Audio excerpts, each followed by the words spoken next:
Today marks the 20th anniversary of Hurricane Katrina, which decimated New Orleans and other communities on the Gulf Coast, leading to one of the largest and most sudden relocations of people in U.S. history. Some 1.2 million Louisianans were displaced for months or even years. We're going to spend some time now looking at that impact and the ways the city has changed in the 2 decades since Katrina. And let's start by hearing from a few of the thousands of Katrina survivors who relocated permanently.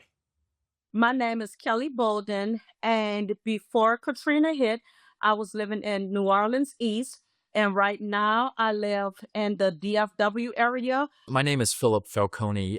When I was in New Orleans, my family, we lived in Metairie, just a suburb outside of New Orleans, and then now post-Katrina, all these years later, live in the city of Riverside, California. This is Stephen Lipp. I'm living currently in Katy, Texas. And was living in Orleans Parish in New Orleans, Louisiana. I'm Pat Mother Blues Cohen.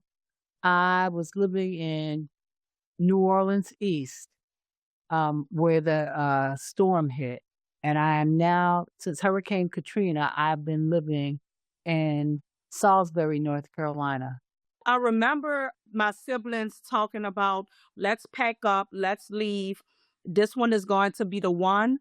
I have no memory of anything prior to the storm. It was that sort of event. It was so all-encompassing, so overwhelming. I was a Katrina kid, is what we say. There's a group of us that we were children in the time of Hurricane Katrina. We remember, all that happened, but of course, we're not the ones calling the shots in our respective families. Powerful Hurricane Katrina rips across the Gulf Coast. After the storm, we were watching the Weather Channel, 24/7, trying to figure out what's going on in the storm. And the shot was a street corner, very close to where we lived, and there was 10 feet of water in the street corner. I looked at everybody in the room and I said, "You recognize what this is, don't you? We've lost everything.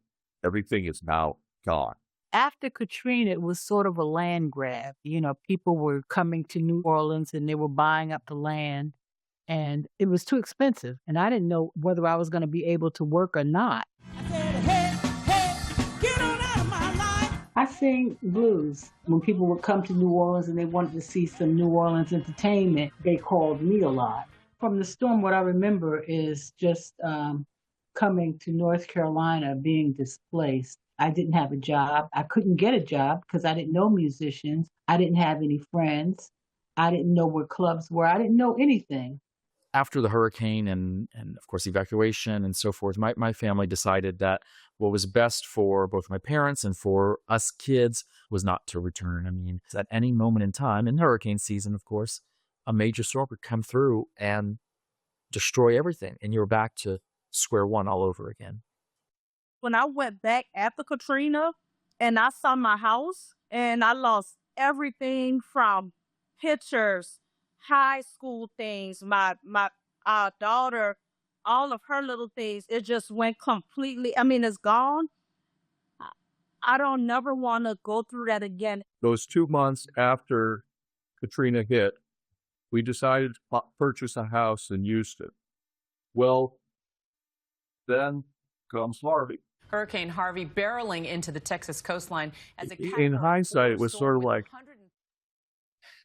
this is easy. Katrina became the measuring stick, and there was nothing that could measure to us. And I live in California now, and we are not immune to natural disasters. It seems like everywhere has something, and you kind of pick and choose where you're going to live and take that gamble of what that natural disaster will be for your particular location.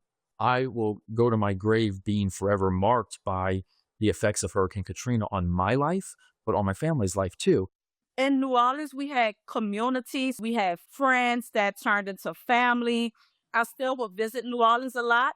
And one thing that I will visit for is the food and definitely snowballs. Snowballs are a New Orleans dessert. And I'm like, how about we open up a snowball stand? We're going to treat you like family when you come here. And that's what New Orleans is about.